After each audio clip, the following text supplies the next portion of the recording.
శ్రీమాత్రే నమ. జయ గురు దత్తాత్రేయ నమ. ఈ వీడియోలో మనం వృశ్చిక రాశి వారి యొక్క జీవితంలో ఎటువంటి జాగ్రత్తలు తీసుకోవాలి, అలాగే వీళ్ళ జీవితంలో అభివృద్ధి చెందాలంటే ఏ దైవాన్ని పూజించాలి అన్నది కొద్దిగా మామూలుగా మనం పరిశీలించే ప్రయత్నం చేద్దాం. వృశ్చిక రాశి సహజ రాశి చక్రంలో అష్టమ భావం అవుతుందన్నమాట. అందుకని ఈ రాశివారు చేసే వృత్తిలోనూ నిరంతరం ఒక రహస్యాన్ని, సీక్రెట్ని మెయింటైన్ చేస్తూ ఉంటారు అనమాట. అంటే వీళ్ళు ఏం చేస్తున్నారో ప్రజలకు కూడా తెలియదు. సో ఆ విధంగా ఉంటే ఎక్కువ మంది వీళ్ళు గూఢచారులు, సిబిసిఐడి, నేవీ రక్షణ దళం అటువంటి వాటిలో ఎక్కువ వర్క్ చేస్తుంటారు అనమాట. అంటే యూనిఫార్మ్ వేసుకొని దేశ రక్షణ కోసం ఎవరైతే ఉంటారో, లా అండ్ ఆర్డర్ ఎవరైతే రక్షిస్తుంటారో అటువంటి వాటిలో ఎక్కువగా వీళ్ళు వర్క్ చేస్తూ ఉంటారు. అలాగే ఇది రహస్యమైనది కాబట్టి పరిశోధనా రంగం, వైద్య రంగంలో కూడా ఎక్కువ మంది కృషి చేస్తూ ఉంటారు, దాంట్లో రాణించగలుగుతూ ఉంటారు.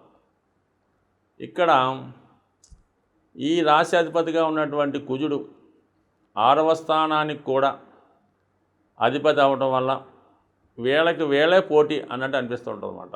అంటే వీళ్ళు ఎంత రంగంలో పైకి వచ్చినా వీళ్ళే పోటీ పెట్టుకొని వీళ్ళ జీవితంలో పైకి రావడం జరుగుతుంటుంది.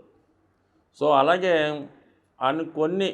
అనుకోని పరిస్థితుల్లో సెల్ఫ్ మిస్టేక్స్ వల్ల జీవితంలో నష్టపోయే అవకాశం ఉంటుంది. అంటే ఓవర్ కాన్ఫిడెన్స్ వల్ల అవ్వచ్చు, వీరి చర్యల వల్ల అవ్వచ్చు, వీరు ఓవర్ కాన్ఫిడెన్స్ వల్ల, చర్యల వల్ల, తొందరపాటుతనం వల్ల కొద్దిగా అనుకోకుండా నష్టపోవడం, ఎదుటివారు ఎక్కువ మంది శత్రువులు ఏర్పడుతుంటారు. వీళ్ళు అనుకుంటారు మన దారిలో మనం వెళ్తున్నాం, మనం ఎవరికి ఇబ్బంది పెట్టడం లేదు, మనకి శత్రువులు ఎందుకు ఉంటారని మీరు అనుకుంటారు. కానీ అడుగున మీకు శత్రువులు ఏర్పడడం జరుగుతుంది. అది మీ స్నేహితుల్లోనూ ఉంటారు, మీ బంధువుల్లోనూ ఉంటారు, రక్త సంబంధికుల్లో కూడా ఉంటారు.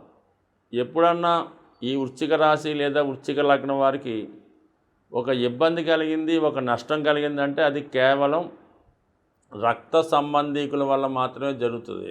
అది అన్నదమ్ముల, ఇంకోలా అన్నది వాళ్ళ స్థాయిని బట్టి, వాళ్ళు చేసే ప్రయత్నం బట్టి ఉంటుంది. వీళ్ళ ఒక పోలీస్ డిపార్ట్మెంట్లో నిజాయితీగా వృత్తి చేస్తుంటే ఆ పోలీస్ డిపార్ట్మెంట్ వాళ్ళే వీళ్ళ శత్రువులుగా ఉంటారు.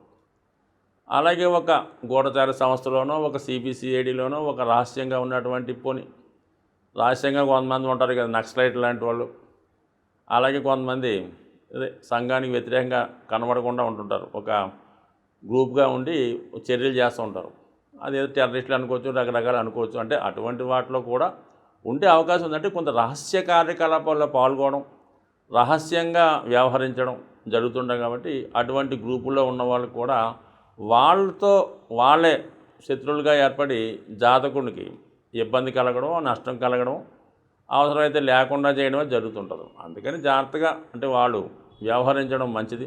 ఏదైనా ఎవరితో స్నేహం చేయాలి, ఎవరితో ఎలా ఉండాలి అన్నటువంటి విషయాలను కొంచెం జాగ్రత్తగా తెలుసుకోవడం. ఎప్పుడు కూడా దూకుడుగా, అంటే ఎప్పుడు ఎలా ఉంటుందంటే ఒకళ్ళ అభివృద్ధిని చూసి ఓరలేకపోతుంటారు. అదే మీ అభివృద్ధి మీ యొక్క పతనానికి కారణం, కానీ మీకు శత్రువులు ఏర్పడడానికి కారణం అవుతుంది. కాబట్టి సాధ్యమైనంత వరకు గోప్యంగా వ్యవహరించడం మంచిది.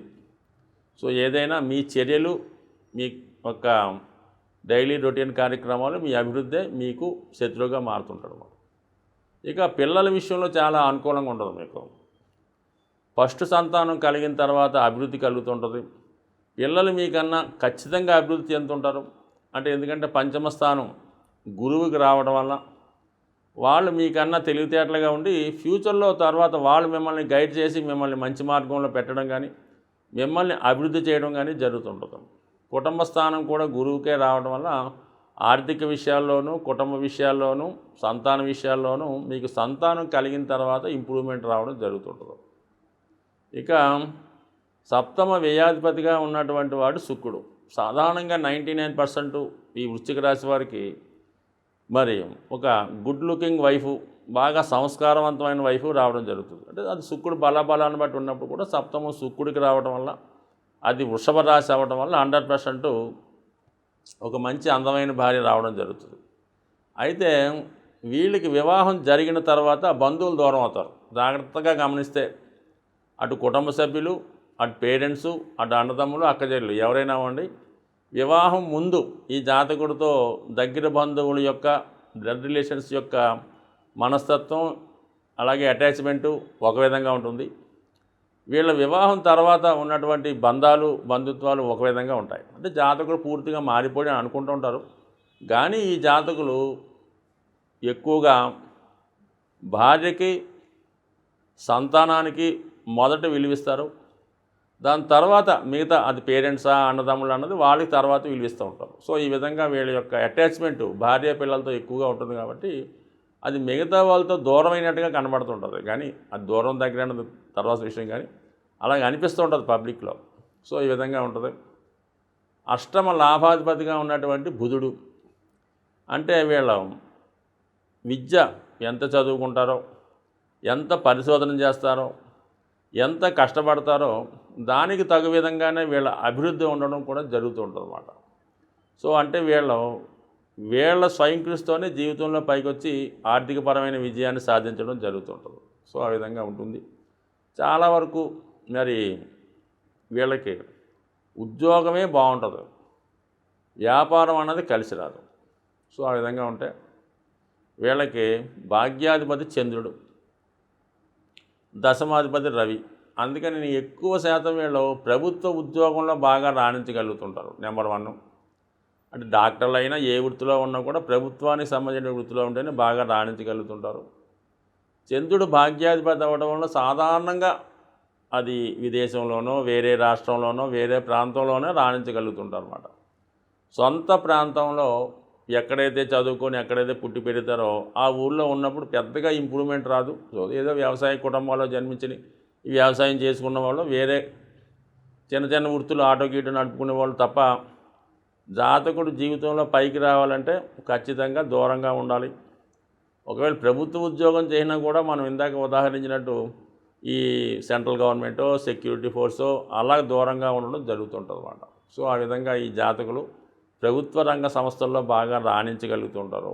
అయితే ఆరోగ్యపరంగా రహస్యంగా అంటే చెప్పలేం, కానీ నిగూఢంగా బయటికి కనబడని వ్యాధులు ఉండే అవకాశం ఉందండి. ముఖ్యంగా రక్తానికి సంబంధించినవి హైడ్రోసెల్లు, ఈ మూలశంక, ఫిస్టులా రకరకాలు చెప్తుంటారు కదా, వాటికి సంబంధించినటువంటి వ్యాధులు కొంత దీర్ఘకాలంగా వేధించినవి జాతకుడికి రావడం జరుగుతుంటుంది. చాలా సందర్భాల్లో ఎక్కువ కోపగ్రస్తులు అంటున్నటువంటి విపరీతమైనటువంటి కోపానికి గురవుతుంటారు. సో అదే వీళ్ళకి శత్రువులుగా మారి ఎక్కువ మంది శత్రువులు ఏర్పడడం జరుగుతుంటుంది. కాబట్టి ఈ జాతకులు సాధ్యమైనంత వరకు సహనంగా వ్యవహరించడం మంచిది. ఏదైనా మరి ఆలోచించి మాట్లాడడం, ఎదుటివాడిని కూడా అర్థం చేసుకుంటే జీవితంలో వీళ్ళంత అభివృద్ధి టాప్లోకి ఎవరు రాలేకపోతుంటారు అన్నమాట. అంటే వీళ్ళ మరి ఈ కుజుడు మరి అటు సింహరాశికి అటు కర్కాటక రాశికి యోగకారకుడు అవుతుంటాడు. కాబట్టి అంటే ప్రభుత్వానికి చాలా కావలసినటువంటి వ్యక్తిని మాట ఈ రాశివారు, ఈ వృశ్చిక రాశివారు. అందుకని ఎక్కువ బాధ్యతలు ఎక్కువగా ఈ రాశివారి మీద ఉంటాయి.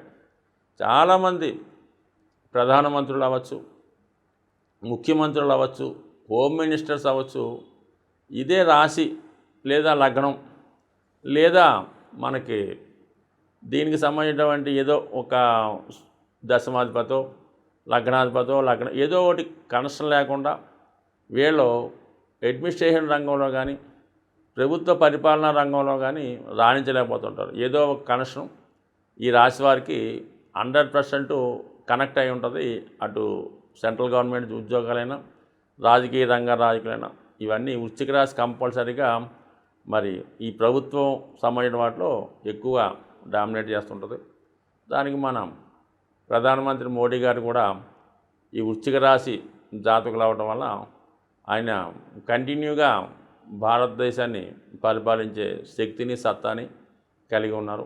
సో ఏదైనా ఈ జాతకులు అనుకున్నది ఖచ్చితంగా చేస్తారు. ఎంత పెద్దవాడినైనా లెక్క చేయకుండా ఎదురు తిరుగుతూ ఉంటారు. సో ఏదైనా కొన్ని సందర్భాల్లో అణిగి మనం ఎంతవరకు చేయగలం అంతవరకు చేస్తే జీవితంలో ఇంకా అభివృద్ధి చెంది శత్రువులు లేకుండా హ్యాపీగా ఉండగలుగుతారు. ఈ జాతకులు నిరంతరం మరి సూర్యభగవాన్ని పూజించుకోవడం, సోమవారం నియమంగా ఉండడం, అలాగే మరి సుబ్రహ్మణ్య స్వామిని హనుమాన్ని పూజించుకోవడం వల్ల ఖచ్చితంగా వీళ్ళు ఏ స్థాయిలో పుట్టినా అట్టడుగు స్థాయిలో ఉన్నా మరి టాప్ ర్యాంక్లోకి వెళ్ళడం జరుగుతుంది. స్వస్తి.